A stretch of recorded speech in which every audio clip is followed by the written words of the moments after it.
Welcome to Weekly Wisdom from Jubilee Circle. We teach the common wisdom of love and unity that is found in all mainstream religions, metaphysical teachings, mysticism, and inspired secular and religious writers and teachers throughout the ages. Our goal is to help you connect with your higher divine self and transform from the inside out so you can become a force for love and transformation in the world. Each week we bring you wisdom from our founding spiritual director, Reverend Candace Shalhoub, and other guest speakers. We hope you enjoy this week's Words of Wisdom. Back in 2011, my grant-funded job at the University of South Carolina ended, and I had a lot of time on my hands. And so that's when I came across this set of fitness CDs that I had bought about 5 years prior. And they had been gathering dust the whole time, and I had been gathering pounds. So I dusted them off, and I started my first ever cycle of a workout called P90X. Anybody ever heard of that one? You know, I stuck with that program for 2 90-day rounds, and I was not quite as round by the end. It was great. And then I moved on to other programs to maintain my fitness during that time, and I was experiencing something called the fresh start effect. We all experience this effect at least once a year on January 1st, and that's when the media and maybe our loved ones are prodding us to make a new start, lose some weight, exercise more, set new goals, seize new opportunities. And that's what this fresh start effect does for us. It gives us optimism for the future, a clean slate. It's a time to break from past habits and seek to instill new ones or set new goals to achieve. And every day offers us a set of fresh starts, opportunities to choose again for activities or thoughts or beliefs that bring us more peace and more joy and more love.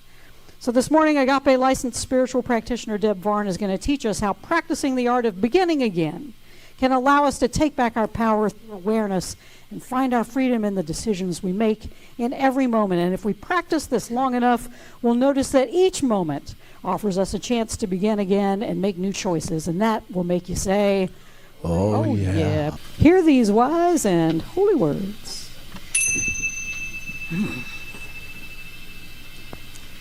From A Course in Miracles, Lesson 254. Let every voice but God's be still in me. Father, today I would hear but your voice. In the deepest silences, I would come to you to hear your voice, to receive your word. I have no prayer but this. I come to you to ask you for the truth. And truth is but your will, which I would share with you today, and I dare say every day. Today, we let go of ego thoughts. We let go of ego thoughts that direct our words and actions. So many times the ego's thoughts are so easy to catch because the ego speaks first. The ego speaks loudest. The ego is about puffing us up and making us feel like, oh, we're important. It invites separation, a belief in control. So we don't want to let those egoic thoughts control our words and actions. When such thoughts occur, and they do, we quietly step back and just look at them. Of Course in Miracles is teaching awareness. And then we let them go. Michael Singer says, let go or fall. We do not want what they would bring with them. They bring division and separation. And so we do not choose to keep them. Bye, Felicia. They are silent now. And in the stillness,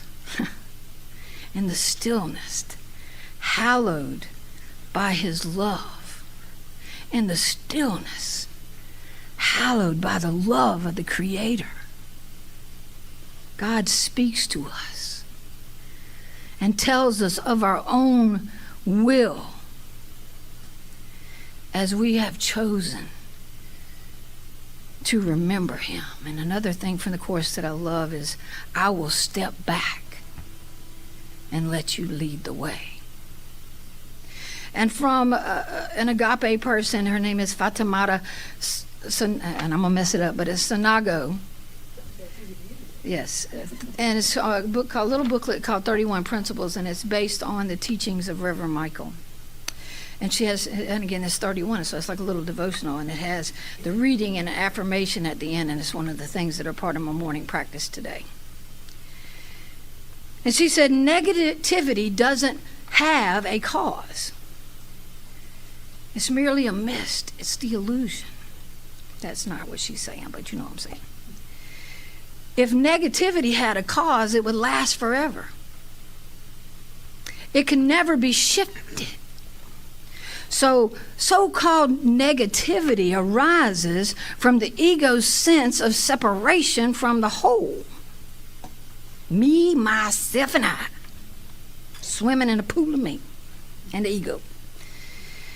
And not all pain is negative, even though we label all forms of pain as such and resist them relentlessly. Positive negativity is a circumstance that causes us to go deeper, to search ourselves, to stop placing blame on the causes of suffering outside of ourselves, and to take self-responsibility. I'm creating the drama and the stress that I am experiencing. Hard times come so that we may grow through them. It's like going through the fire. When you're going through the fire, everything that is not precious stone, gold, or silver is burned away. So we grow through these experiences. I like to say, and Reverend Michael says, and I've heard it said many times, that a bad day for the ego is a good day for the soul. When we look back at some of our most challenging experience, we get to admit that we wouldn't have traded it, what we have gained from them, for remaining the same as we were. If we remain the same as we were, then we've really gone backwards. If we're not growing, we're dying. We learn to become more generous, to forgive, to never, ever give up on ourselves or others. We learn to generate, to rejuvenate, and to surrender to the next stage of our evolution. We get to do this one decision at a time. And Joe Dispenza, and this has been a powerful teaching for me for the last 2 weeks, and every time I'm in service, it's an opportunity for growth, and it's messy. And I wouldn't change a thing. And so Joe Dispenza's book, Becoming Supernatural, says, if where you place your attention is where you place your energy, the moment you put your energy on familiar feelings, on familiar memories, you are siphoning your energy into the past and out of the present moment. You can't be what you cannot see. And this is from Bishop T.D. Jakes. And I'm going to evoke this spirit right here, right now. And it's not evoking some entity outside of ourselves. That regardless of whether I feel it or not, it matters not. It is so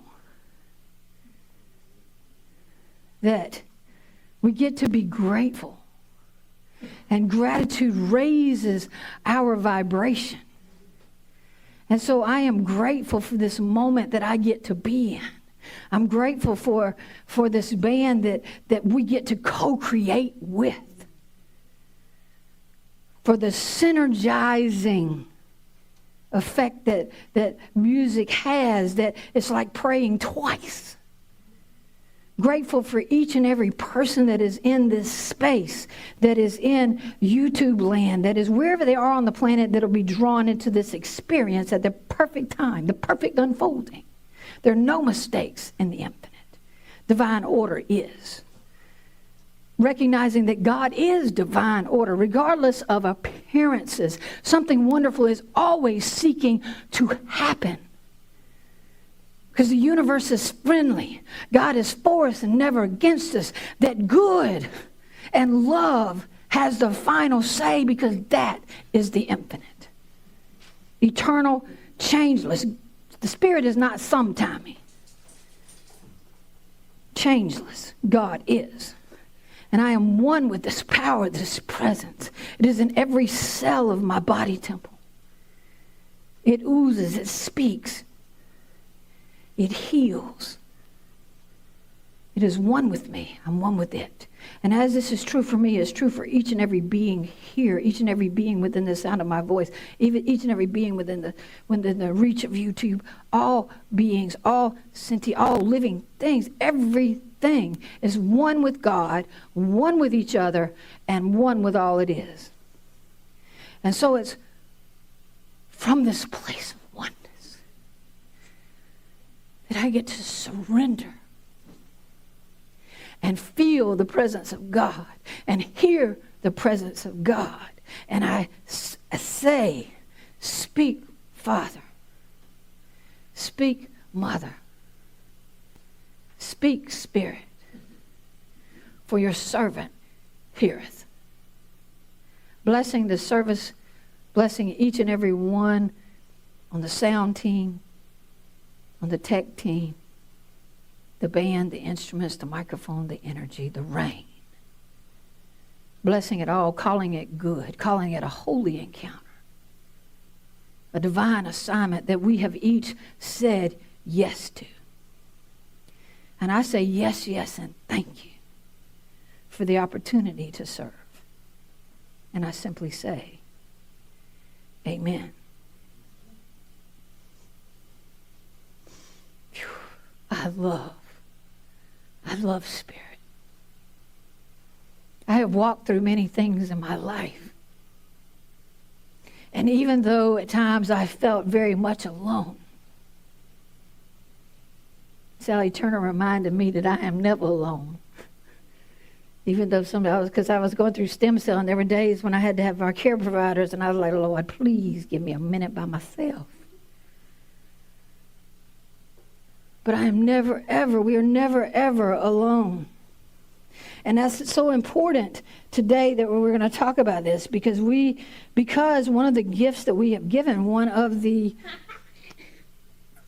things we have as human beings, as children of the infinite, is that we have been given the freedom of choice, free will. And some people balk when they say the will of God is your will. Your will is the will of God. I'm like, I don't want my will to be the will of God.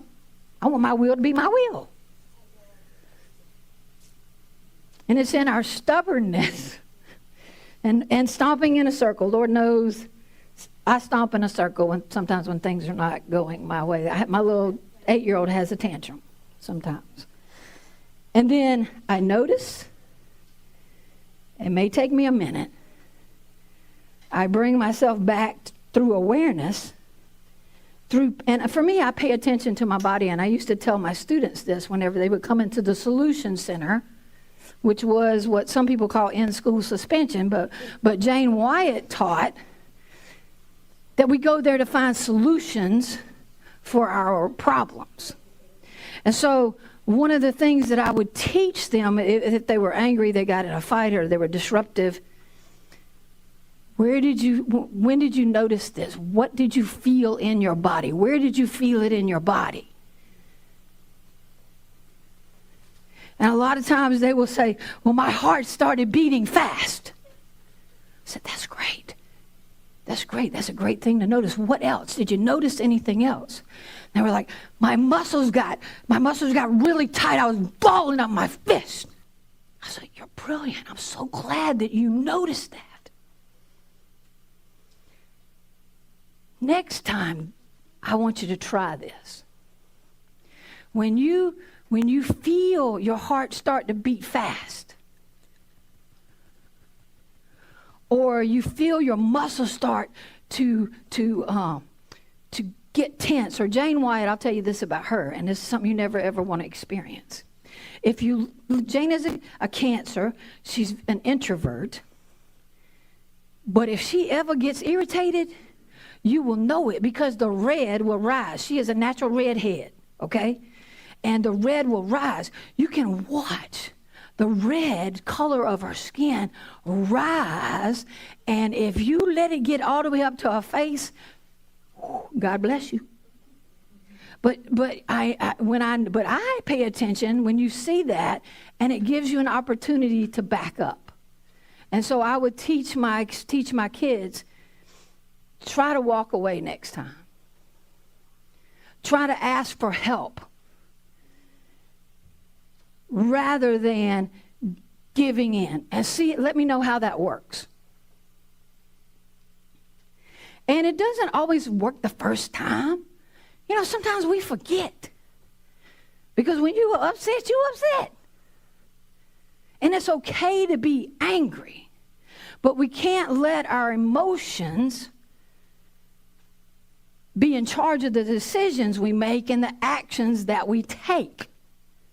So the first step of not reacting, and remember to react, is to act the way you've always acted. And you know what? Kids don't come in the world fighting. Kids don't come in the world cussing. Parents will come in there like, well, I don't know where he learned to speak that language. And the little boy said, well, that's what you were saying when you came home from the club. Out of the mouths of babes, they will tell your business. So we have to teach this. And one of the things, and I would just say this now, getting to observe Jen Walden with her children, she needs to be teaching a class about that. Because one of the things she does brilliantly with each and every one of them, and I'm doing it now, is they are free to feel whatever they feel. They are taught to pay attention to the way they feel, to express it with their words or whatever way Jen is teaching them to do that, but they are not allowed to hurt themselves or property or anything like that in the midst of that emotional experience. But it's okay. Boys, it's okay to be sad. Boys, it's okay to want what you want. It's okay to be angry. I validate your feelings. And I'm not going to allow you to hurt your brother. So we're going to take a minute. Pay attention to the way we feel. And every person on the planet needs to teach children how to do that. I wish my parents had taught me how to do that. What I learned from the models in my household was you lock it down. You poof up like an alligator. You know, an alligator, when they're in the water, they will fill themselves up with air to make themselves look bigger than they are. And the ego takes over and starts to protect and defend and attack. And that's what I was raised in. So I had spent the better part of 60 years pushing things down. And when I was going through practitioner studies and I was learning to be aware, to be the awareness that is aware of my awareness, aware of my thoughts, aware of what's going on in my body temple, aware of what's going on in the experience, situational awareness, I thought I had arrived. I thought I had learned everything I needed to know. I had learned to express my emotions. I had learned to feel them fully and let them go. I have an FU journal. and I use it. Thank you, Alma Baron. And yet, this year, I have cried more than I have ever in my life. And awareness of our emotions as they come up, because emotions are neither bad nor good. The emotions that we are experienced and we experience are based on the past experience, the perception of some past experience, and we see that familiarity in what's going on, and it may or may not be true, but that feeling is there. And one of the things that I am learning is to feel it and say thank you. Because when anger comes up, when fear comes up, when sadness and loneliness come up, thank you. Because Spirit has given us an opportunity to transmute it, to heal it. Because all negative emotion is based on BS, a false belief system. A belief system that says, I'm alone. I'm being abandoned by something outside of myself. This person is causing me pain, causing me suffering. And we got it butt backwards. I'm the only thinker in my mind. I told my kids, if you got more than one thinker, then we need to go see a guidance counselor. You were the only thinker in your brain. And so we get to through our awareness, bring those thoughts and emotions into the presence. Let me surrender this. I sometimes say, God, take this from me. I don't want to be the judge anymore. Take this from me. Help me now. I need you now. In a moment too short to measure, through my awareness and through noticing where I'm feeling this in my heart, and normally it's in my heart. And in the past, Deb Varn would have closed that heart. Boom. And when we close our heart to another person, we only cause pain for ourselves.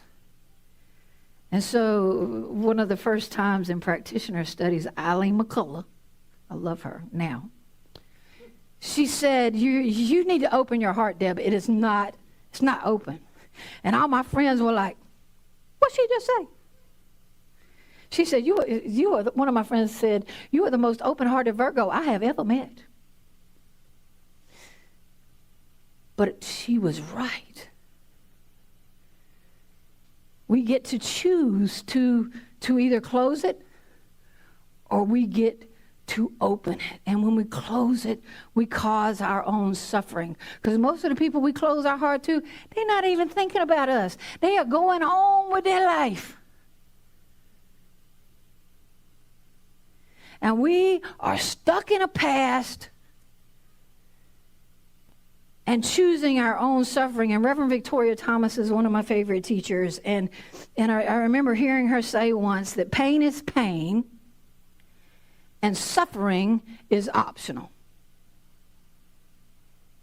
Pain is pain and suffering is optional. And so through studying Joe Dispenza's work, I found out that I was addicted to suffering. That I would even, in school, I would take, and this, it's probably another reason, but I would take licks for the girls in my class who had to take licks because they paddled, but I was going, I'll take your licks, no worry, let me suffer for you. And I would take the licks because I can handle it. And so I am learning to pay attention and choose again. A lot of people, and I was, and certainly there was some payoff for that. You know, my parents would say, "That's right, you don't cry, take it. That don't hurt." And I created my own suffering, and I became addicted to the chemicals that are released in that. When I was in administration, I became addicted to the chemicals that are emitted when you are Batman in charge of everyone in the building. To provide for the safety, care, welfare of all. And that was my job. And it was a stressful job, and I love the roller coasters because that fight, that flight, that hide, that's what I did best. Because I am quick to fight, and I'm quick to know, boom, it's time up out of here. And so I loved the roller coaster ride, and the idea of the middle way pissed me off. I said, that's just boring. But when I stepped in, was brought to my knees, and God said essentially what he said to Neil Donald Walsh, have you had enough yet? Are you willing to see that there might be another way? And so I began this journey with A Course in Miracles and learning to begin again in every moment and not beat myself up for the mistakes that I make. Yes, there were times when I would lose my temper. I was fussing because some 4-year-old was peeing on the playground in front of the girls, and I was getting ready to just unleash.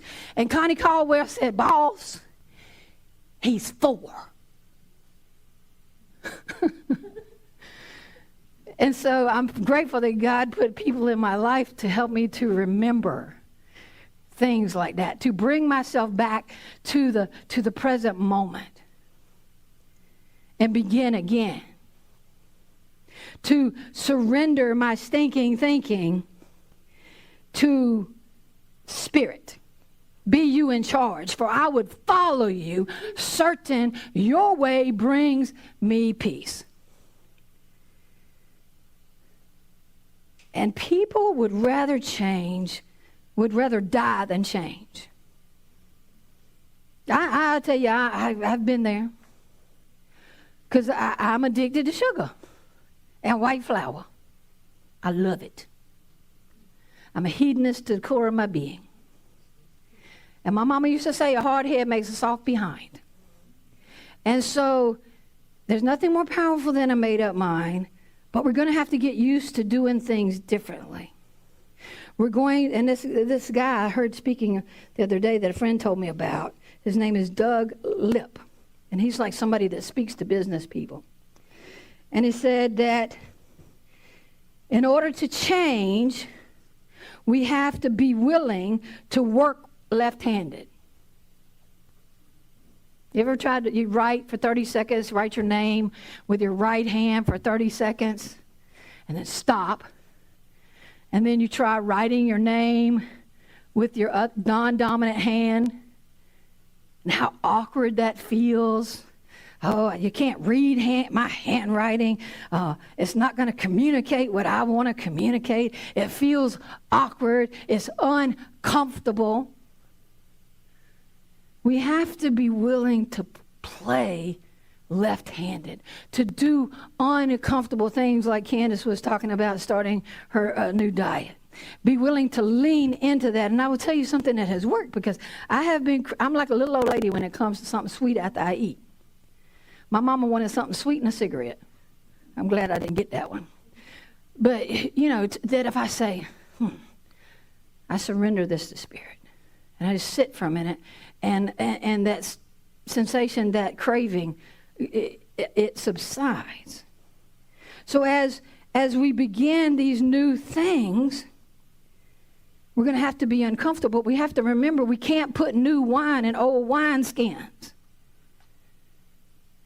We can't keep doing the same things that we've always done and expect a different result, because that's by itself is the definition of insanity.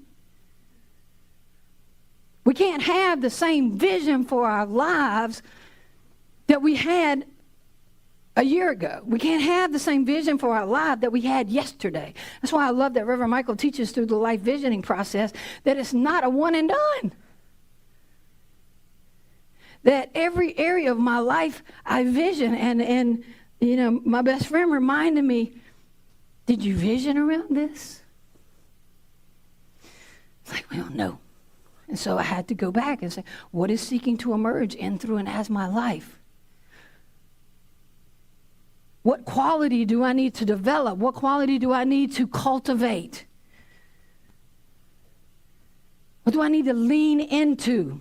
What gifts, talents, and skills and experiences do I bring to the table that would bring this vision for my life into fruition? And if I'm visioning with a beloved, it's a joint co-creation in this visioning process. If I was visioning with my building, it was not me, myself, and I and my team. It was the entire school that we looked at, because it takes the village to create a vision. And unless everybody can see themselves in it, it won't happen. Because unless we create this consciousness from the infinite, we build in vain.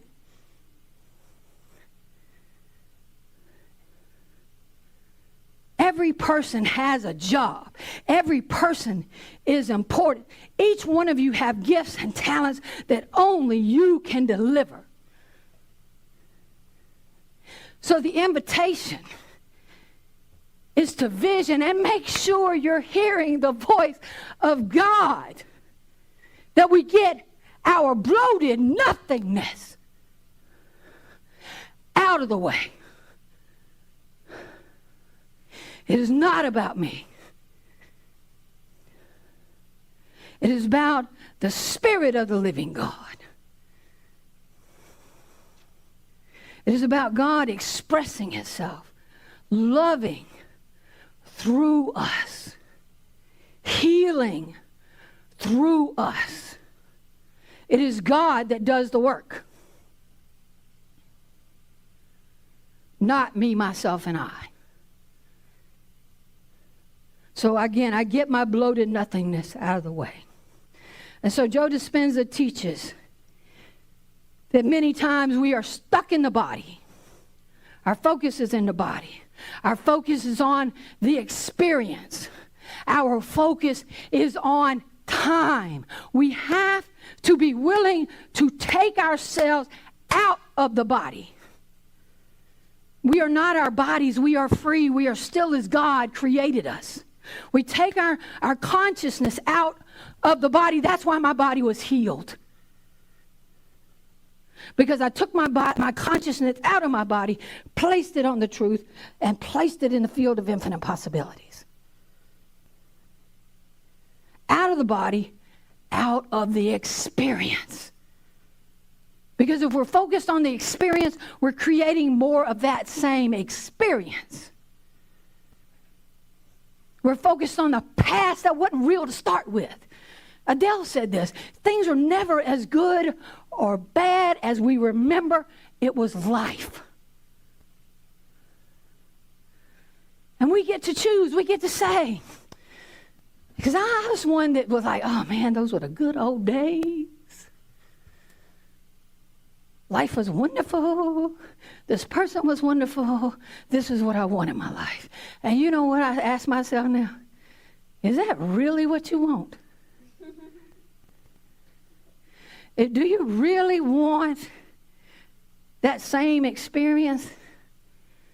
And my response now is no, I'm good. I'm good. Good isn't good enough if you can do better. And I am 100% responsible for my experience. So we can't change unless we do something different, because keep doing what you're doing, it's not going to change. So we get to choose new thoughts. And I apologize I'm going long, but this is important. We We get to choose new thoughts. Thoughts that are lined up with the truth of who we are. That everything that God is, we are. We are here to meet our emotions with the same thing Jen meets her children's emotions with, which is love and compassion. We're so much gentler with other people than we are with ourselves. It's like the ego. We are suspicious at best and vicious at worst with ourselves and other people sometimes. And so we get to choose new thoughts. And it may be the oath of manifestation. It may be the 91st Psalm where the truth is that I abide in the shadow of the Almighty, that nothing shall come nigh my door. That Spirit has put His angels in charge of me and will not even allow me to hurt my foot on the stone. I have seen it. Belief is just a belief. It's a marking spot for knowing. And when you see the manifestation, when you see the house, when you see the new job, when you see and experience the healing, you can't unsee it. And so the invitation is to focus on every little miracle that shows up in our life, because we're doing something different today. We're showing up differently. We're choosing to use our power of awareness to pause. That's something beautiful about a pause in a song. Boom. It allows you to build for the next moment. That we get to, in that moment, begin again and choose to focus on a new thought. Because, we think 80% of our thoughts are the same that they were yesterday. But if we choose a new thought, today, I'm going to take control over my intention is, and you have to set an intention. My intention is to choose better food to consume my body, to consume in my body. My intention is to move my body temple, that make physical practice a spiritual practice. I'm going to choose to be love when I could attack. I'm going to choose to show compassion for myself and other people. We make new choices. We think new thoughts, we set intentions, and we make new choices. And new choices lead to new actions and behaviors. And then we find new experiences and new feelings that we get to radiate, to focus on our heart chakra and radiate gratitude. So one of the things I'm learning from Joe Dispenza is that as we raise our vibration, we've taken our mind out of the body, we're in the quantum field. There are no things in the quantum field. There's no matter.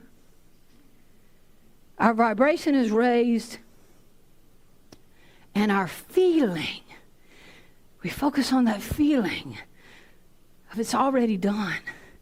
It's all right already. Everything that I am seeking is seeking me. They recognize me. They rush to me, and we claim each other. That vibration of gratitude draws everything like itself into our experience in a way we could never, ever dream of for ourselves. And it requires a decision. It requires awareness. It requires a willingness to see things differently, to lean into a vision that is God-given and not ego-driven. And we're willing to move our bloated nothingness out of the say, I'm only here for God. I'm here for love. I'm here for life. I'm here for creativity. I'm here for beauty. I'm here for joy. I'm here for bliss. I'm here for my own healing. We cannot give what we do not have. We can't give peace if we don't know peace. We can't give joy if we don't know joy. But willingness, choosing new thoughts, being able to take those thoughts and they lead to actions that are loving, that unite and not divide. That's where the joy is. That's when we take our power back out of the past and say, nah, I'm good right here, right now. I get to be right here, right now. My heart to show up as my highest self with my heart wide open, knowing that I have nothing to fear because I walk in peace, poise, and power. Because I walk with the Spirit of the living God. And the Course in Miracles says it is not an idle fantasy.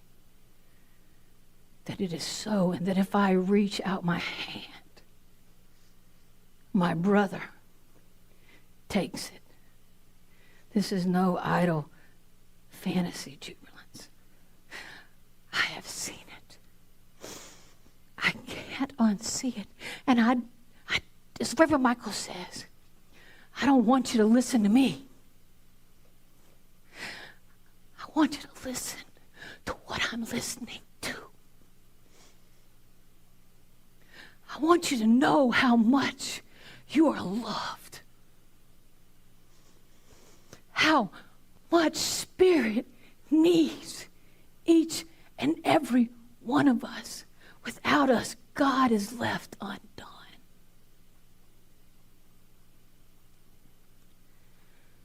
So the invitation is to be aware, to feel your emotions, thank them, and take it to the truth. Take me to church. Take me to the truth. Allow it to be transmuted. And it's not a one and done. Forget that. None of this is a one and done. We get to begin and again in the present moment. We don't have to figure it out. So many people are caught in, I have to figure it out. You know what? I'm a big fan of grace. I'm a big fan of ease. Spirit helps me find my keys. It's supposed to be easy. Ease and grace and curiosity. You know, this is messy, God. This is some crazy stuff. But it's like birth. It gets chaotic. You know, it's like action without vision is chaos. Without true vision. So we get to lean into, we get to co-create with the infinite for ourselves, for our family, for our beloved, for our work, for the community. What is seeking to emerge? What is it God would have me do? Where would it have me go? What would it have me say to whom? Use me, oh God. And then we get to make decisions. We have the power of dominion over our thoughts. We get to choose what we focus on. And the invitation is to take it out of the past, which is fake news, appearing real, false evidence appearing real, and bring our power back here. Think about if you took all your power that you're given to everything outside of yourself and you bring it back into your body temple. Just feel into that for a moment. And make the intention, I want to be here as often as I can. And I've written a song called Close Enough for Long Enough. I want to be close enough for long enough. Close enough to God for long enough to know that I am seen, heard, and answered. To know that my life matters. To know that the world is holding its breath, as Jean Houston says, waiting for each of us to take our place. And there is no job that is too small.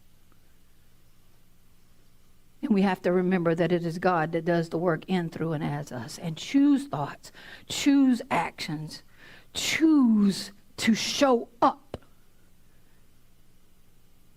in alignment with the truth of our being and our purpose here, which is to forgive everybody, everything, ourselves, and to be love. Only the way we can be it. And I promise you, if you take one thing every week from what people say and you practice it, there's no change without practice, and it has to be perfect practice. Because I used to tell my basketball players, well, if you practice something the wrong way, you're going to keep on doing it the wrong way. Perfect performance makes perfect practice makes perfect performance. So we lean into it. We want to, and it's not perfect, but it's the fact that we're practicing in a way that works for us. I promise you, Jubilants, you're going to be glad that you did. One day at a time, one moment at a time. Put the critic in a box. Say, bye, Felicia. And say, no, this is the truth about me. And this is my intention to show up as that. And I promise you, that will be something to say, whew, oh yeah. Thank you for joining us for Weekly Wisdom from Jubilee Circle. If you enjoyed the program, we hope that you'll support us by leaving a good review of this podcast wherever you download your shows. We also hope you'll support us in other ways, either by becoming a subscriber to our YouTube channel and our weekly newsletter, or by supporting us financially. You can find out how to do all of that by visiting our website at jubileecircle.com. Many thanks to Audio Coffee from Pixabay for supplying our podcast music. Join us again next week, and until then, take the words of Meister Eckhart with you. If the only prayer you ever say is thank you, that will be enough. We thank you for your time and wish you the kind of week that'll leave you saying, oh yeah.